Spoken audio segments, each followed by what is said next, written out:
Hi, I'm Ronnie Meek, and welcome to the Unbeliever's Bible Study, Session 1, The Creation. In the beginning, God created the heavens and the earth. Simple, beautiful, profound, and a problem for many unbelievers. Now, let me start this session by making two statements. First of all, while the idea of the earth being created in 6 24-hour days and the accompanying theory of young earth is not a position I consider essential, nevertheless, the only problem I have with anyone embracing these beliefs is if they insist that anyone who does not embrace these beliefs cannot be a true believer. Because this basically eliminates anyone who believes in modern science from being a Christian by setting up an either-or proposition, science or the Bible. Now, I know that there is young earth science, but if you are an unbeliever, you don't have to convert to young earth to convert to Jesus. And then two, I don't consider this either-or to be at all the case. I believe that God can create the entire universe in 6 24-hour days, or 6 minutes, or 6 seconds, or 6 billion years. He's God. But I am certain that this question will not be on the final exam. I can't imagine standing before God and Him saying, "Now, before I let you in, I need to know if you believe I created the universe in 6 24-hour days." I grew up in a theological camp that firmly believed in 6 24-hour days, and we for sure preached against evolution. So that was what I was brought up with, and it was what I believed. My first year at college, I went to a school called Evangel College in Springfield, Missouri. Now, my prodigal years started the next year when I transferred to Middle Tennessee and majored in theater. But anyway, my first year, my freshman year, I went to Evangel College, and everyone was required to take Bible survey. It was Evangel, even though it wasn't a Bible school, it was a College of Arts and Sciences, they called it. They didn't want to call it a liberal arts college because it had the word liberal in the title, so that should tell you something. But anyway, when I went to the Bible survey class, it was taught by a man named Ward Williams, Dr. Ward Williams. He was a very respected conservative theologian, and his first class was a revelation to me. Because in his first class, Dr. Williams shared about the creation story in Genesis 1. And he shared 4 theories about it. He said this is 4 different ways that it can be interpreted. One of the ways was 6 24-hour days. I was very familiar with that. In fact, I thought that was about all there was. But then he said, no, there's another theory, and that's 6 epochs of indeterminate length based on the word yom, which is translated days, and can be a 24-hour day, but it can also be an indeterminate period. And it's not unusual for the Bible to use the word day for something beyond 24 hours. The day of the Lord, I don't think anyone would argue, is a 24-hour day. The day of salvation has apparently been almost 2,000 years.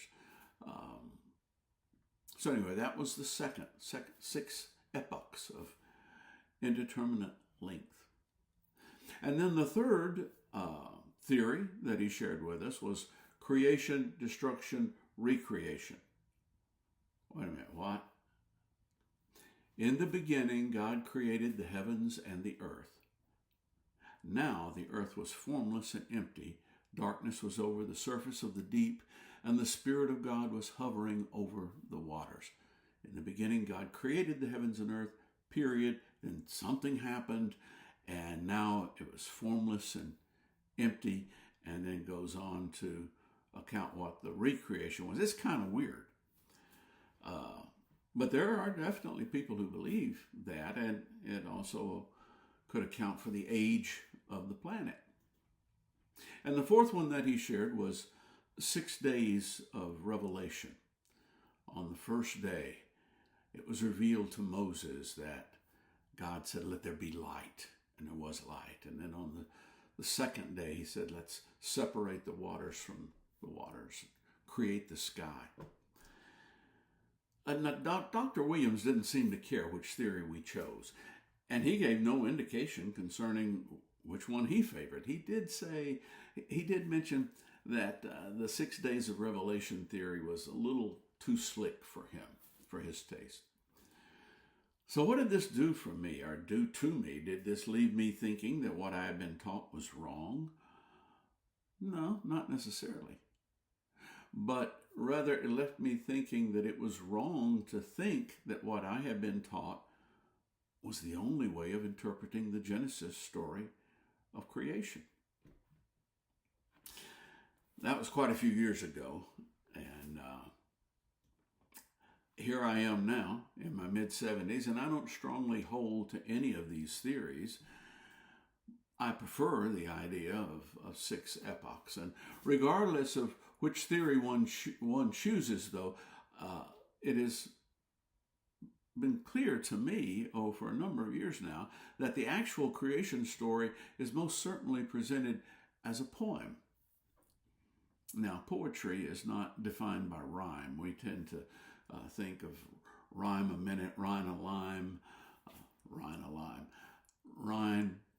a line as being poetry. But that's not what defines poetry. Poetry is defined by rhythm and repetition. And does the Genesis creation story use rhythm and repetition? Well, there are stanzas. "And God said" starts each stanza. "And there was evening and there was morning" concludes each stanza. And there are other repetitions as well. And to be sure, there's some elements of prose in some of the stanzas, but the overall flow is poetically pleasing. And poetry is not the language of science. It's a language of beauty and life, capable of conveying truth in a far more striking manner than a mere textbook. Poetry uses metaphor and simile. Well, would God do that? Jesus used metaphor and simile. When I first came back to the Lord, I had a friend who was somewhat antagonistic about it. And he asked me one time, he said, "Do you take the Bible literally?" And I said, yes, I do. And he says, "Well, what about when Jesus says, 'Blessed are they who hunger and thirst for righteousness'? Does that mean that your stomach's supposed to be empty and your mouth's supposed to be dry?" And it ticked me off. I went, "Oh, that's just stupid, Bruce." Well, that was his name, Bruce. But I got to thinking later on, yeah, he's right. That's not literal. That's metaphor that Jesus was using. I've never said to him, "You were right, Bruce," but if he listens to this, he'll find out. Oh, he's still my friend. He's still an unbeliever, but we're working on him. We being several people who are praying for him and the Holy Ghost. So that's metaphor. And then Jesus, on many occasions, says the kingdom of heaven is like, setting up simile. The kingdom of heaven is like a woman who had 10 coins and she lost one of her coins, and she set about searching until she found the coin that was lost. And when she found it, she called her neighbors in and said, "Rejoice with me because I found my coin." Now, that doesn't mean that if you got 10 coins and you lose one and you go find it and get very happy about it, that is the kingdom of heaven. The kingdom of heaven is like that. And so if Jesus used this stuff, he said over in John 5:19, "Very truly, I tell you, the Son can do nothing by himself. He can only do what he sees his Father doing. because whatever the Father does, the Son also does. So I would assume that if Jesus used metaphor and simile, God could use metaphor and simile. It could be. So what am I saying? I'm certainly not saying that God didn't create the heavens and the earth. I'm not saying that at all. In fact, he did. I actually believe he did.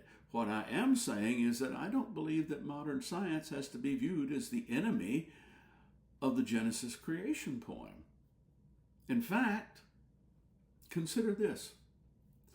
Almost 4,000 years ago, Moses wrote a poem about creation, which he divided into 6 stanzas.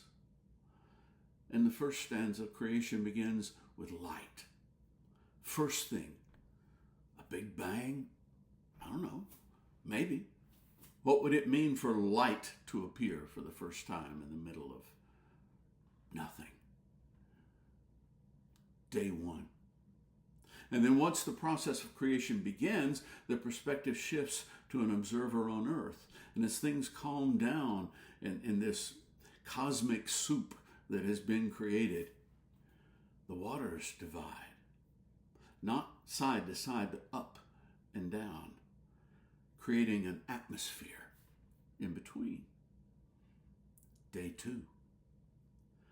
The next day, dry land appears, along with the first forms of life.